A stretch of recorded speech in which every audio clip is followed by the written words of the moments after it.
Olha só, eu participei de dois grupos, duas discussões essa semana em relação ao Partido Rede, né? O que seria um partido, né? Ou o que seria um movimento agora já dentro desse novo ambiente que o Brasil criou, né? A partir de junho de 2013, que expectativa a gente tem, etc, etc. Então, eu vou falar assim da minha experiência pessoal das coisas, né? Então, o que acontece? Existe uma estrutura hoje montada, uma estrutura de poder montada, que não é a estrutura de poder do capitalismo, é a estrutura de poder que sempre vai existir no mundo, né? Se você vai pegar o mundo lá antes de Jesus Cristo, lá o Império Bizantino, você vai pegar o Império Fenício, você vai pegar os Babilônios, você vai pegar qualquer um, os maias, você vai ter uma estrutura de poder. Aquela estrutura de poder vai ter um conjunto de pessoas que vai construir um modelo de verdade, vai construir um modelo de envio das verdades para as pessoas, né? Seja, e aí ao longo do tempo vai mudando as tecnologias, né? O oral, escrita e digital, mídia de massa, antes, né? Mídia de massa digital. Então esse modelo de verdade ele vai ser passado para a sociedade. Então, a estrutura de poder de qualquer sociedade, isso aí são vários pensadores que já falaram sobre isso, né? É a estrutura de poder de quem detém o poder.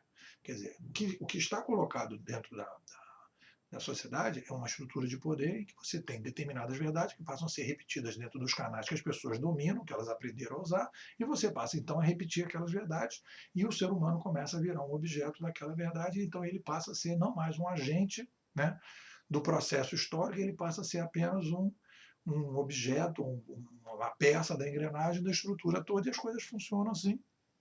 E não é verdade, existe uma relação aí de custo-benefício que as pessoas meio que aceitam, algumas coisas não estão legais, as pessoas se mexem, etc. Mas de maneira geral você constrói essa estrutura de poder, né? Então quando a gente vai vivenciar esse momento agora e você vai criar um partido, você tem que fazer um diagnóstico de qual é o problema que você tem. Qual é o problema que você tem? Então, aí, quando você vai dizer que vai criar um novo partido, você tem que dizer assim, tudo bem, estou criando um novo partido, então eu tenho um diagnóstico, esse diagnóstico é ABC, esse partido aqui, ou esse movimento aqui, vai, em cima de ABC, ter a vacina ABC para fazer o ajuste que a gente acha que a sociedade precisa fazer o ajuste. E aí você, então, vai fazer esse ajuste a partir daquele diagnóstico. O problema que eu percebo, nas discussões que a gente vem tendo, é que nós temos um problema grave de diagnóstico. A gente não fez nenhum diagnóstico. A gente está todo mundo meio que no emocional. Todo mundo está sentindo, né, que as coisas não estão legais e as pessoas estão no emocional dizendo, pô, a gente precisa criar uma coisa nova e a gente então precisa criar um troço novo, um troço novo.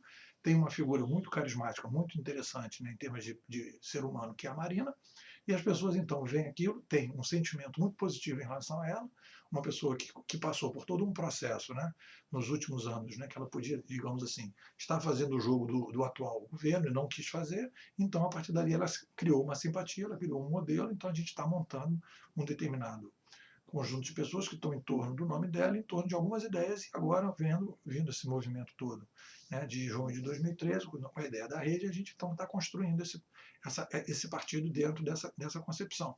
Só que o que eu percebo na conversa das pessoas é o seguinte, não há um diagnóstico. Né? Não é um diagnóstico. Claro, aí algumas pessoas têm aquele antigo diagnóstico que a gente tem desde o século passado. O problema é o capitalismo, a gente aqui é uma rede, mas aqui eu já vi gente falar isso, isso aqui tem pessoas aqui que são socialistas democráticos, o negócio é acabar com o capitalismo, a gente construir então a sociedade dos super seres, ou super homens, né, dos homens honestos que não são honestos porque o capitalismo não deixa. Então, se o capitalismo sair, a gente então vai chegar à honestidade. Então, é aquela galera que acha que tem que acabar o capitalismo. O outro pessoal está fazendo assim uma revisão do PV. Não, o PV que estava lá, a direção do PV não era legal, vamos criar um novo PV. Tem um pessoal que está na aba direto da Marina, não, legal, a Marina, bacana, etc, etc, etc. E tem um pessoal que está ali já começando a construir uma ideia de que a gente precisa construir um partido novo, com modelagem nova e tal, que a gente precisa usar essas ferramentas que estão aí, etc. Tal. Então, o que é interessante é que, quando a gente começa a conversar sobre isso, essa discussão do diagnóstico está faltando. Então, objetivamente, e as pessoas colocam assim, não, o problema é a corrupção, a gente precisa fazer um partido que não tenha corrupção, a gente precisa fazer um partido que seja um partido mais aberto, a gente precisa fazer. E aí a gente tem que primeiro fazer o diagnóstico, por que o PT, por exemplo, não foi o partido mais aberto nem honesto que a gente gostaria que fosse. Por quê? Porque as pessoas do PT traíram as pessoas, né? O pessoal do PT não quis fazer? Não, a gente tem que fazer um diagnóstico um pouco mais profundo para entender o que aconteceu ali, para a gente poder entender o que não pode acontecer daqui para frente. Então, e a gente está vivendo uma situação muito particular que o pessoal do PT não viveu, que a gente está está vivendo uma revolução cognitiva. Né? A gente está introduzindo na sociedade uma nova mídia, e essa nova mídia ela quebra completamente a estrutura de poder da sociedade. Por quê?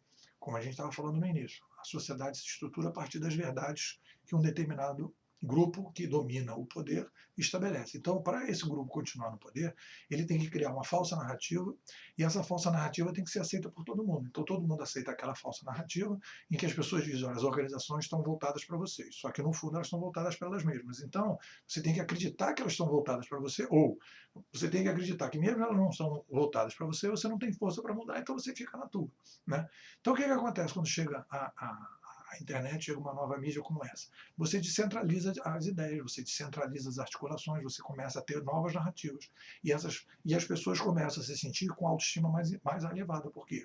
Porque elas começam a estar juntas, elas começam a trocar, elas começam a sentir que não estão tão sozinhas como estavam diante da televisão, e a gente começa então a ter um novo movimento, e é o que aconteceu a partir de junho de 2013, em que as pessoas, empoderadas por essa nova mídia, elas se sentiram mais poderosas para enfrentar, e aí você tem a garotada nova diante de tudo que está aí, e a gente foi construindo ali, uma coisa interessante que aparece com esse modelo, a gente foi construindo ali o quê? A gente foi construindo ali um novo modelo de representação. Um modelo de representação que é diferente do modelo de representação atual. O modelo de representação atual é o modelo do líder alfa, é o modelo do partido alfa, é o modelo da justiça alfa, é o modelo da escola alfa, é o modelo de todas as organizações, o modelo da ciência alfa. Todas essas organizações, o que eles montaram? Montaram uma estrutura hierárquica, essa estrutura hierárquica criou um conjunto de normas, criou um conjunto de códigos, né, de entrada de pessoas, renovação das pessoas, etc., para se autoproteger. Né? Então, quando a gente vai começar a falar que a gente precisa construir um novo modelo, o que a gente precisa fazer, o que a gente precisa propor, e o que a gente precisa ser, não é propor, a gente acha que tem que ser isso, mas quando a gente for falar aqui de dentro, a gente vai continuar do mesmo jeito que o pessoal. Então, se a gente começar a pensar que a gente vai construir um partido alfa, né, que vai ter uma direção nacional alfa, que a gente vai ter um conselho alfa, que vai ter um estatuto alfa, que vai ter o programa alfa, quer dizer, tudo construído por um grupo, digamos assim, de pessoas que, por melhor que sejam, por mais, entre aspas, honestas hoje do que sejam, porque estão renovadas pela chegada, o que vai acontecer? Todo aquele vício que a gente teve daquele modelo passado vai vir para esse novo modelo. Né? Então, eu tive ontem esse insight claramente. O que eu percebi ontem? Eu percebi ontem o quê? Que nós estamos construindo, né? Se a gente continuar nessa vibe, a gente vai construir o mesmo modelo que a gente construiu no passado. A gente vai construir um novo PV ou vai construir um novo PT com um discurso, digamos assim, um pouco mais tecnológico, com as pinceladas tecnológicas, com um discurso mais renovável e com o nome da Marina no topo, como se fosse uma cerejinha no bolo. Então, o que a gente precisa fazer? A gente precisa começar a ter consciência do momento histórico que a gente está passando. Essa consciência desse momento histórico é fundamental entender o seguinte: o que significa uma revolução cognitiva? Uma revolução cognitiva ela significa uma mudança radical, né, na governança da espécie. E isso faz com que a gente tenha uma luta política que é estabelecer essa nossa nova governança. Né? Se você pegar lá depois da chegada da prensa, que deu na Revolução Francesa, você vai ver que todos os iluministas eles eram defensores do livro. Eles eram defensores do livro, eles eram defensores das novas ideias que contrapunham. Por que eles eram defensores do livro? Porque o livro ele tinha duas coisas. Ele tinha as ideias que vinham contidas no livro, que eram ideias que iam contrárias, né, à visão divina que indicava o rei, ou seja, você vê que a verdade era a verdade divina e a verdade divina indicava o rei, e os livros foram questionar isso, que foram fazer o quê? A gente vai apostar no racional, na leitura, e vai começar a ter novas ideias. E tem uma outra coisa que é fundamental. A partir do momento que a pessoa começa a ler uma visão diferente daquela visão divina ou daquela visão hegemônica na sociedade, ela começa a dizer assim, poxa, se eu posso ter uma visão diferente, eu posso pensar num mundo diferente. Eu posso construir um mundo diferente que não é esse mundo que está aí. A partir do momento que eu estou aqui começando a ter uma nova possibilidade, que é o que aconteceu lá e é o que está acontecendo aqui. Então, o que a gente tem que entender? A gente tem que entender que, quando a gente fala em tecnologia, as pessoas colocam a tecnologia assim, a gente vai fazer um partido igual a todos os outros partidos e a gente vai usar um pouco essas tecnologias. Não é isso que vai acontecer. Não é essa a ideia. A ideia, na minha opinião, é que você tem que entender que a nova tecnologia que a gente está trazendo, que nem os iluministas entenderam, essa nova tecnologia é a possibilidade da mudança. Ela não é uma mudança que também vai usar a tecnologia. Não, expandir o uso da tecnologia para a gente poder quebrar a governança que a gente tem. Então a gente não pode eleger uma direção nacional. Imagina esse nome, direção nacional, quer dizer, alguém vai dirigir todo mundo, né? Então o que a gente tem que montar? E tudo bem, aí beleza, para fechar. Qual eu acho que é o caminho? O caminho é o seguinte, a gente não vai conseguir fazer essa mudança geral de uma maneira só, etc. Então a gente vai ter que pegar os exemplos aí que a gente está usando, né, que o pessoal lá da Harvard Business Review sugere, etc. A gente tem que montar esse modelo, vai construir, beleza, etc. Mas tem que ter consciência e vai ter que criar um determinado ponto, um grupo que pode ser, aí eu não tenho certeza, pode ser local ou pode ser determinada por um determinado tipo de coisa, a gente vai ter que criar um modelo completamente novo para estruturar esse troço. Né? A gente vai ter que ter uma governança completamente nova. A gente vai ter que, naquele lugar, dizer, olha, a gente aqui está tentando resolver os problemas do jeito que está, a gente tem esse problema aí de filiação desse jeito, a gente tem o estatuto, tudo bem, eu acho que isso faz parte. Não estou dizendo que não vai fazer. Vai continuar, vai caminhar, vai ter os deputados, etc. Mas você vai ter que ter em algum lugar, talvez numa cidade, talvez no estado, talvez em alguma coisa que você possa experimentar, você vai dizer, ali existe uma zona de inovação, ou em vários lugares, né, você vai ter uma zona de inovação. E ali a gente vai ver o que é o futuro da política. É ali que a gente vai ver o que é, de fato, o que a gente está dizendo que é a rede. Né? E aquilo ali tem que ser o modelo, a gente tem que aprender com aquilo, para aquilo poder ir se espalhando, mas aquilo não pode ser misturado com isso que está aqui. Ele tem que ser separado, ele tem que ser um negócio que a gente comece do zero, começando completamente diferente. E aquelas pessoas que estão ali, elas vão começar a disseminar aquela cultura para depois a gente pegar esse pessoal e ir migrando para lá. Isso é uma consciência que a gente tem que ter. E a gente não está tendo essa consciência. Né? Outra coisa para fechar é dizer, as pessoas acham que quando a gente fala isso e fala de tecnologia, as pessoas falam assim, mas as pessoas não têm tecnologia.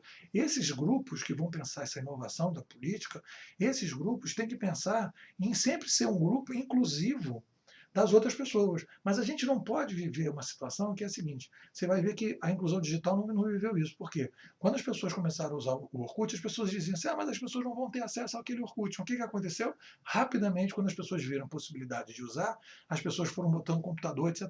Então a gente tem que estimular, né? Isso foi feito de maneira espontânea, a gente pode estimular, né, essa inclusão digital, mas essa inclusão digital ela não pode ser uma inclusão digital que vai todo mundo entrar, e depois que todo mundo entrar a gente vai experimentar. Não. A gente já tem uma experimentação, a gente já está sendo topo de linha nessa história, a gente está sendo excelente nessa história, está conversando com o pessoal da Islândia, está conversando com o pessoal da Espanha, está conversando com o pessoal da Argentina, está conversando com o pessoal dos Estados Unidos, está usando topo de linha, está com as melhores ferramentas, está com a melhor cultura possível, e as pessoas vão agregando essas coisas. Ou seja, a gente vai criar um centro de excelência para depois as pessoas irem chegando nesse troço. A gente não pode, porque a gente vive no Brasil, dizer assim, não, o Brasil já que ninguém tem, vamos ficar todo mundo aqui na miséria. Não é assim que funciona. A ponta, você vai ver que todos os projetos que acabaram se disseminando no Brasil inteiro, não foram feitos assim. Se você pensar a urna eletrônica, se você pegar a ideia aqui da Delegacia Legal do Rio de Janeiro, que começou aos pouquinhos, né? Se você pegar a ideia de vários projetos que começaram pequenininho, que foram a próprio imposto de renda, né? Todos os projetos que foram sendo colocados em termos de tecnologia começaram pequenininhos e foram se expandindo. E a UPP aqui do Rio também começou pequenininho, um lugar outro, foi se expandindo até ganhar uma ideia de como deveria ser. Bom, é isso, eu queria falar isso, por esse sentimento que eu tive essa semana e queria compartilhar isso com vocês. Obrigado.